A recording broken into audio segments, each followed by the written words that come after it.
Hello, everyone. It's time for Vanished Chicagoan Stories, the podcast. I'm your host, Pete Costanis. This is episode 253, season 11.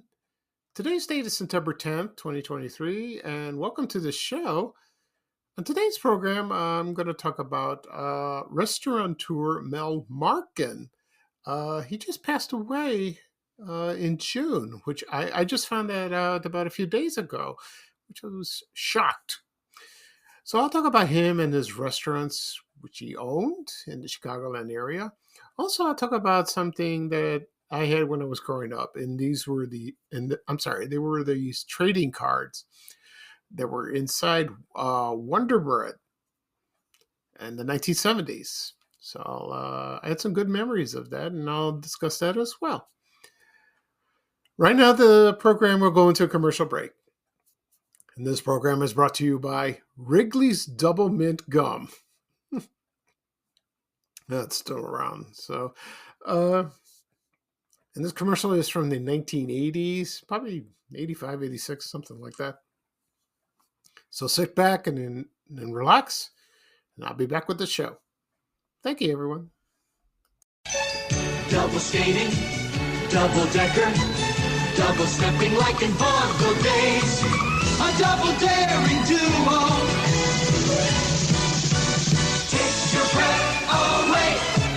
What the single most favorite double in the world is. Double good, double mint gum.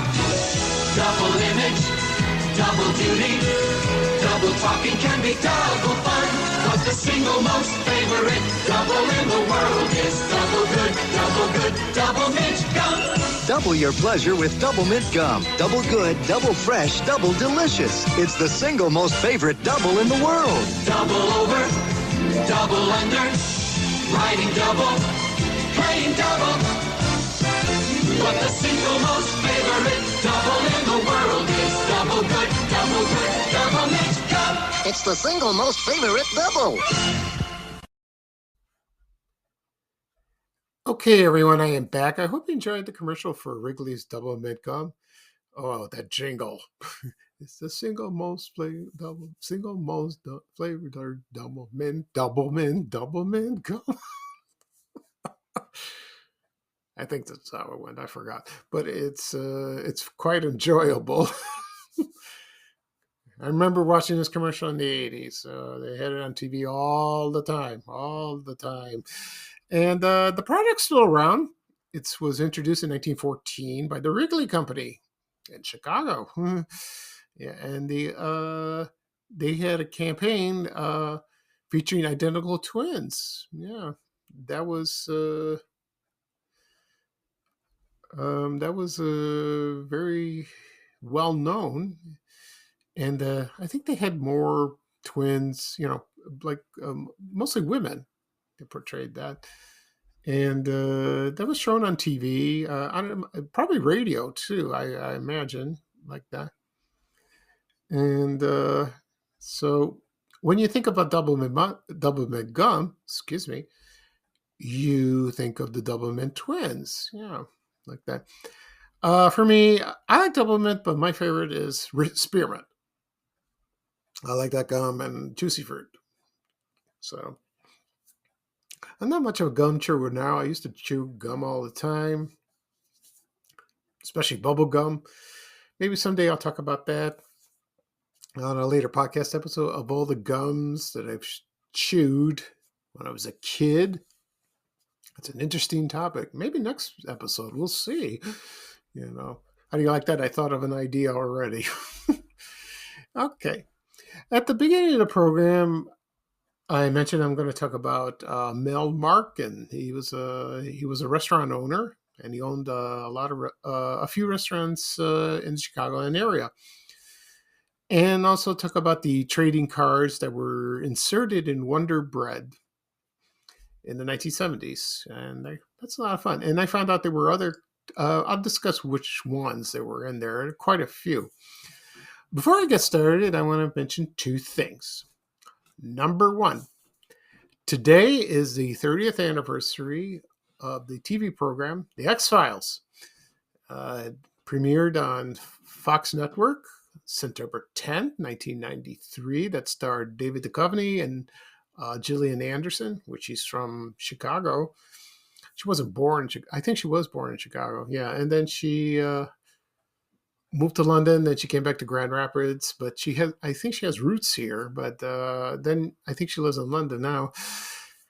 I think she went to school here. I'm not sure. Anyway, so when the show premiered, I did not watch it because I was working late, on Fridays. So I didn't have time. But I catch a glimpse of it. Then I saw a few episodes now and then. It was very good. And then when I got laid off from my job in 2007, I got interested again, fully. They started airing on the cable. One time it was on what was that channel? BBC network. And they had a marathon. So I sat down one day and watched like about 5 episodes. I got hooked. I got hooked on the show. And I loved that kind of programming. It was science fiction. They had a monster of the week, just like the other previous series in the 1970s, The Night Stalker, that starred Darren McGavin. That's what it was like that. But it also delve into their personal lives, Fox Mulder and Agent Dana Scully, and the show ran for 9 seasons. And David Duchovny left at the end of the 7th season, but he came back a few episodes, and the show ended in 2003. And then about a few years ago, I bought the show on Blu-ray, on DVD. And I have been watching the show now for the past month. I've been binge watching, and it's wonderful, all the way from the beginning. Right now I'm on season 8. I'm watching with David Duchovny's replacement, Robert Patrick, who plays John Doggett. I thought I didn't like it, but he's good. He's very good. I like him. He's well known for the Terminator movie. I forgot. I never seen the movie, and he's excellent. He really is.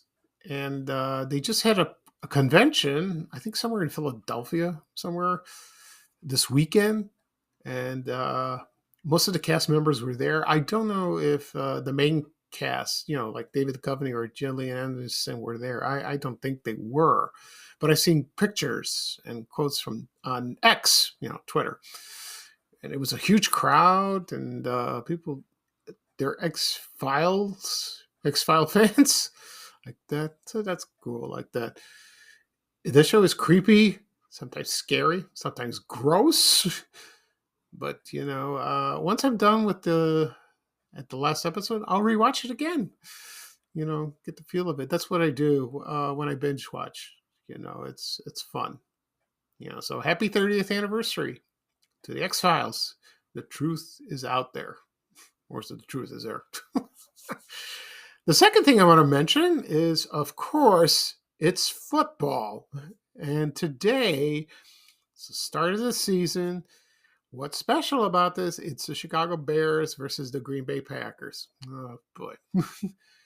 That rivalry is... I don't know when it got started or how it got to this point where it's just absolutely sometimes insufferable, because it's just, I think it's the media that did this and the fans. If you're a football fan, that's wonderful. I'm glad you watch the game, have a good time with your friends, with your family. That's nice. But, I see a lot on social media, sometimes in real life, outside, I see people fighting and arguing, people calling names and swearing, and it's just even throwing things at each other. Oh, come on. I mean, we're adults here. That's enough with that. That's not going to stop. No. It's bad. It really is bad. Like that. Because I read an article one time that there was this couple. I think a woman was, I think she was for the Bears or the Green Bay or her husband, and it got to the point where the husband really got mad at her because Green Bay won, and he didn't accept it. Didn't accept it at all, and they got into an argument, and she took a vase and threw it at his head. And she apologized. She was crying. I go, I'm sorry I did this, but the husband, being a man like that, refused her apology. So the next day they separated and they got divorced. I mean, come on. Over a football game, over a disagreement. That's stupid. That really is stupid. I mean, you got to respect each other. Okay, you got to respect their likes, their dislikes. Like with me, I like certain things that most people don't understand. For me, I'm not a football fan. I don't watch football, but I respect people if they like it. I just don't say anything. I just walk away. A couple of times people ask me, why don't you watch it? I go, I don't like it. I'm not interested. And either they're speechless, or they say there's something wrong with you, which is not true. So what? What are you going to do? You can't fight it. So today it's going to be a little hard, because everyone has that on their minds, and they're excited. Well, that's great. They're excited. Okay. But I hope so. But the interest is there, for me. I want to know what's going on, if they're going to win or not. But it's the first game. Just relax. If the Bears lose, it's not the end of the world. There'll be others. Just be optimistic. Be positive. And don't get nervous. And, I don't need, for me, I don't need this unnecessary anxiety. It's bad for your health. Otherwise, watching sports and the football game is good for you. It's healthy. That's nice. But I don't know. I'm still confused. So this season will last till the Super Bowl, which is another story. It's not one of my favorite days. I don't want to get into that. Well, I'll tell you one quick story. One time I went to a party. I was invited to a Super Bowl party. I told him I don't want to go. I didn't want to go, but he wanted me to keep him company. His friend of mine. I go, all right, I went. So I did.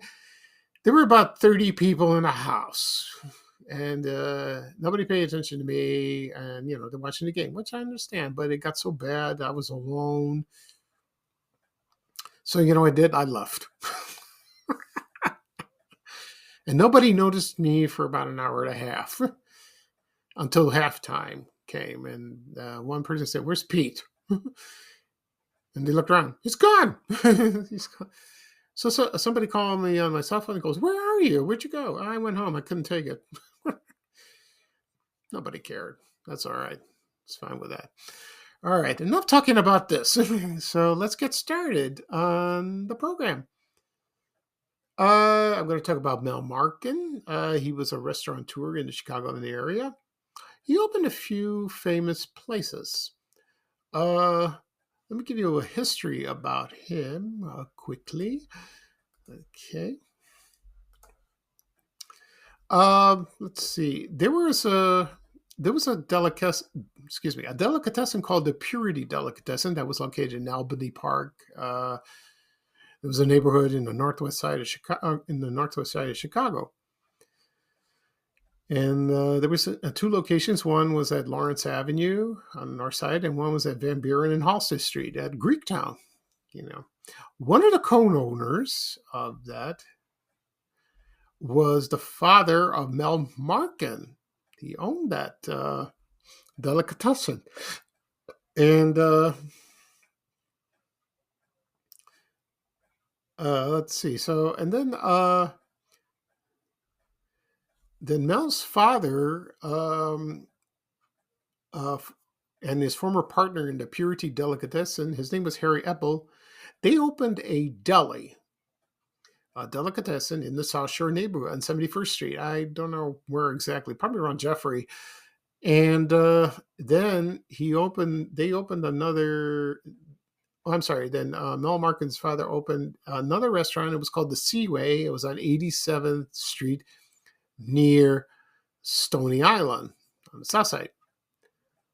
And then in the mid 1960s, they opened, Mel and his father opened Markon's restaurant at 91st and Jeffrey. And that's in the Pill Hill neighborhood, right? So, yeah, I remember in the 60s, I was on the school bus, when I went to Correas, when it was located on Stony Island. I remember, I think I saw that restaurant like that.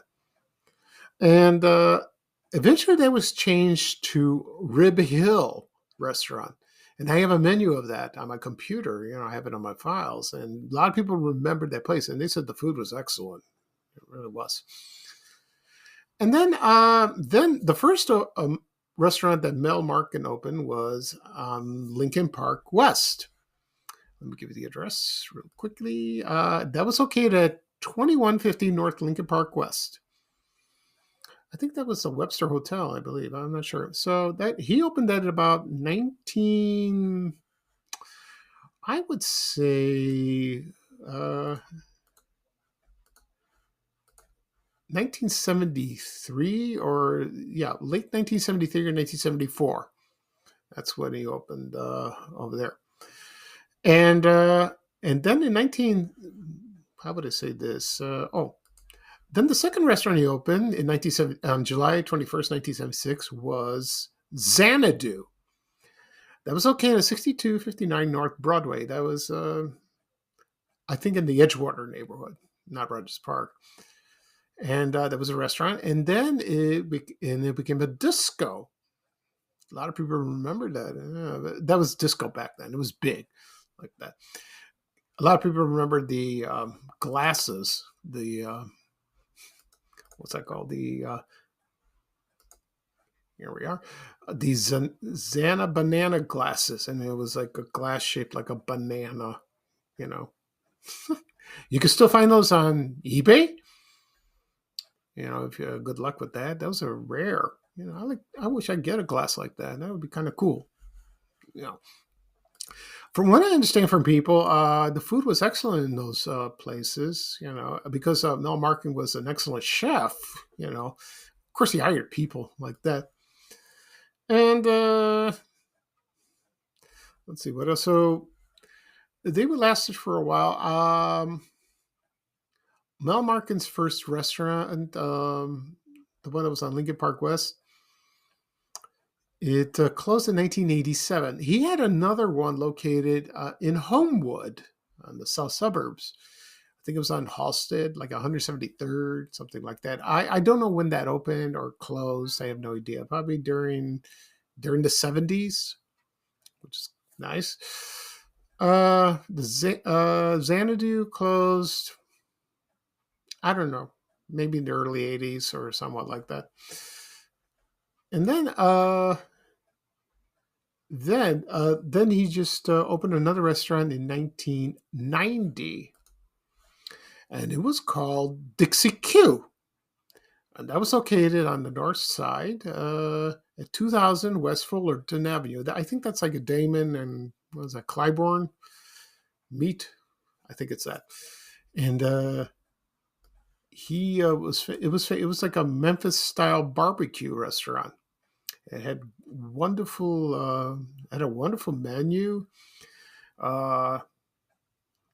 Let's see what else. So he just let's see what else. He had some wonderful desserts like that as well. And you can find some of the recipes on on the internet. You could do that as well. And the The most famous recipe he had was the sweet and sour cabbage soup. And that recipe you can find on the internet if you want to make that. That sounds good. I like cabbage, but I know it smells, but I don't know about that. Yeah, so I don't know when Dixie. Oh yeah, Dixie Q then closed in 2011. Well, when I get back to the Lincoln Park West, the reason they closed that restaurant is because of taxes. Some big scandal like that. I don't know if Mel Markon was involved. Maybe he was. I'm not sure. And then of course Dixie Q closed in 2011, like that, and then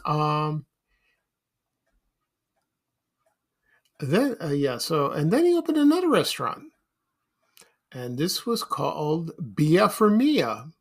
Yeah, but that was located in 1147 West Grand Avenue. Yeah, so I don't know when that closed. I don't know. Probably recently, maybe a couple years. Maybe the reason they did that was maybe Mel Markin was sick. Because I don't know. Because I haven't heard from him. I know he was on Facebook because I saw his name, and a lot of people made friends with him. Probably people who knew him. Like family, friends, former coworkers. Stuff like that. So when I found out he passed away, that was about a few days ago. So he died on June 24th of this year. Yeah, that's a shame. Like that. That's terrible. It really is, because he lives in the South Shore neighborhood. I think he went to South Shore High School. I think, I'm not sure, where I used to live when I was very little, like that. So my condolences to the family. So I don't know if his family will continue the restaurant business. I don't think so. Probably not. No. Well, I don't mean to laugh. I apologize. So that's a shame. It really is. And I found pictures of him. He was helping out in the restaurants. Yeah, there was one picture I posted the other day where he's serving Irish beer, or he's cooking in the kitchen. I found like that. Because of Xanadu. Like that's the disco. A lot of people remember that disco. They really did. They said it was a fun place and the food was good. Probably the same menu from Mel Markin's restaurant that was in Lincoln Park West, like that. Okay. All right. So the next topic I will talk about is the trading cards that was in Wonder Bread in the 1970s. Before I get started, I'm going to take a quick break. All right. So I'll be right back, everyone. Thank you. Okay, everyone, I am back. So right now I'm going to talk about the trading cards in Wonder Bread. Let's see. Wonder Bread, give a little history about that. It was introduced in May 21st, 1921. And it was very popular. Like that. And we know the logo, they had the bubbles, like red, yellow, and blue, like that. So it was nice, like that. It was a very popular bread at the time. And then when I was a kid, my mom bought it sometime. Yeah, sometimes she bought this bread, but she bought other brands. I discussed this on a previous podcast episode about other breads that were defunct. They were gone. Like, for example, Silver Cup, Wholesome, what else? Roman Meal. Remember that? And there were others. Buttermaid. People in the Chicago area remember that kind of bread. So when I was growing up in the Roseland area, Roseland neighborhood in the 1970s, that's where we lived. My mom bought a loaf of Wonder Bread, and inside of it was some trading cards in it. Before I mentioned that, she also bought butternut bread, and they included like peanuts, because they were like the spokes, because the Peanuts characters created by Charles Schultz, and also they did Dolly Madison, like their cakes and all that. Um, so for Wonder Bread, they had these trading cards, and the trading cards of they had from DC Comics and also Looney Tunes. And I don't know if it's the same time. So they had trading cards for Looney Tunes. The characters, like for example, Bugs Bunny, Daffy Duck, Porky Pig, Foghorn Leghorn. He's my favorite. Pepe Le Pew, Tasmanian Devil, you name it, or the Roadrunner, Wile E. Coyote, Speeding Gonzales, Tweety Bird, Sylvester, and so on and so on. But I didn't collect those. The second set they had was the characters from DC Comics. Like, for example, they had Superman, Batman, uh, Wonder Woman, Lois Lane, Clark Kent. Also, let's see what else. Also, the villains in there. Like, for example, I think they had Lex Luthor, maybe, but they had mostly Batman villains. Like, for example, the Joker, the Penguin, the Riddler, and Catwoman. Also, Batman, Robin was in there as well. And I started collecting these. And in the back of the cards, they had a little comic strip, and you read a little story. It was very brief. It was like 4 or 5 panels. And would you read that? And it was kind of cool. And I begged my mom that I want to collect them all. And, well, she refused. She didn't want to do that. No. Anyway, so excuse me. So I had a few, but I had, let's see, which ones did I have? I had the Joker, also the Penguin. I had that. I think just those two, and I threw them away, but I should have kept them, because now they're collector's item. They really are, and you can find the cards and read the panels on your computer. There are a few sites you can look up to see. Also, the other trading cards they had were, let's see what they got. Is from the 1972 TV series. It was an anime TV series. Wait till your father gets home. I used to watch that show on Channel 5 at 6:30. It was from the Hanna-Barbera, production, and they're collectibles too. So you find those. Also, they had football players. Yeah, they had football players. They had those trading cards too, like that. But surprisingly, what they had there was Star Wars. They had Star Wars. Yeah, they had those. And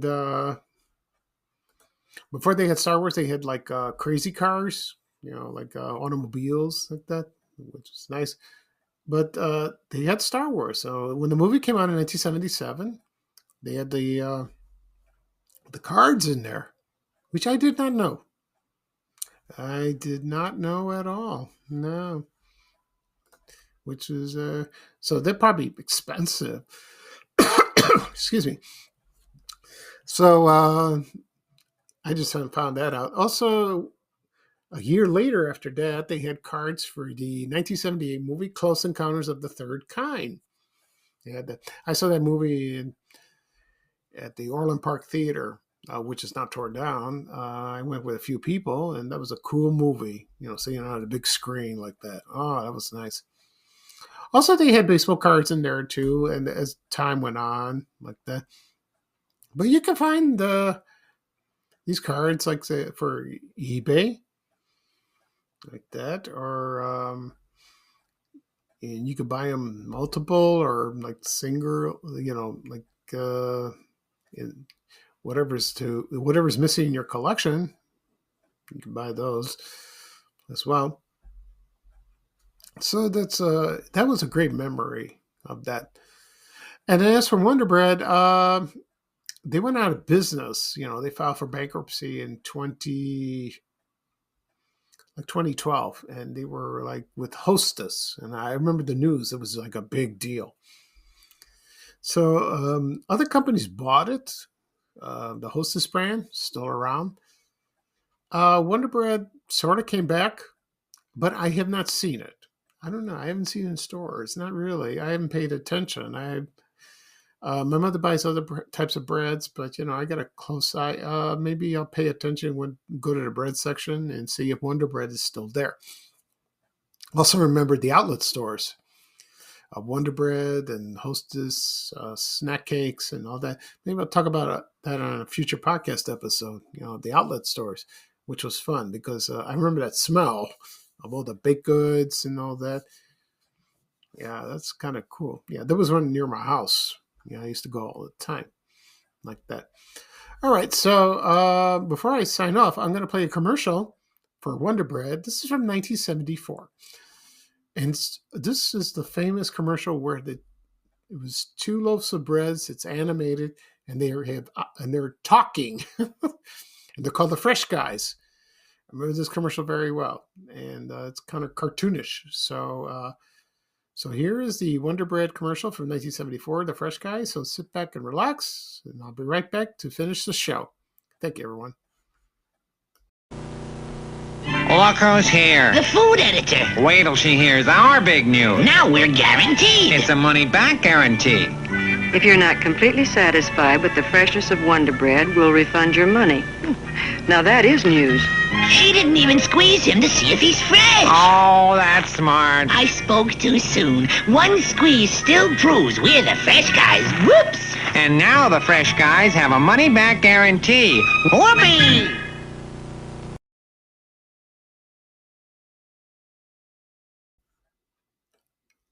Okay, everyone, I'm back. I hope you enjoyed the commercial for Wonder Bread and the Fresh Guys. You can find those on YouTube if you do a search. I remember this very well. I really do. It's kind of cute like that. All right, so that's the end of the show. I'll do a recap of what I talk about. I discuss about the Restaurateur Mel Markon and his restaurants in the Chicagoland area. Also, the trading cards that were inserted in Wonder Bread in the 1970s. This podcast will be published very soon. It'll be available wherever podcasts are. Apple Podcasts, Google Podcasts, Spotify, Amazon Music. Also, Breaker, Overcast. Also, it'll be on my blog, vanishchicagoland.blog. And please subscribe on the apps. You'll be notified for a new episode. Also on my YouTube channel, Vanish Chicagoland Stories, the podcast. Please subscribe to that. You will be notified for a new episode. People have always asked me, where do I listen to your podcast? What's the easiest way? The easiest way is YouTube. A lot of people don't like to listen on the phones. They like to listen on a computer, like a laptop or such. Just whatever is easier for you. It'll be there, and you can catch up with other episodes as well if you'd like. They're all there. They are all there. So whatever there is an episode that you're interested in listening, please click on it and listen. Also be shared on my social media accounts, Facebook, X, formerly known as Twitter. Also on Instagram and Threads. If you want to copy the link, I'll take it right there to listen as well. So it should be ready about this afternoon. Okay. So this is Pika Stein, your host for Vanish Chicagoland Stories. Thank you for joining me. I had a wonderful time talking. Everyone have a good time watching the Bears versus the Packers today. I apologize before for kind of ranting about it, but it's not rant really. So everyone have a good time watching the game. Just have a good time. That's what's important. If you love something, just enjoy it. No matter what, just enjoy it. You know, we have one life to live. You know, life is short. I should know. Okay, so everyone have a great day, and bye-bye for me. And here's Ray Rayner with a little traveling music saying bye, bye, bye. Take care, everyone, and so long. We have to go. Bye, bye, bye.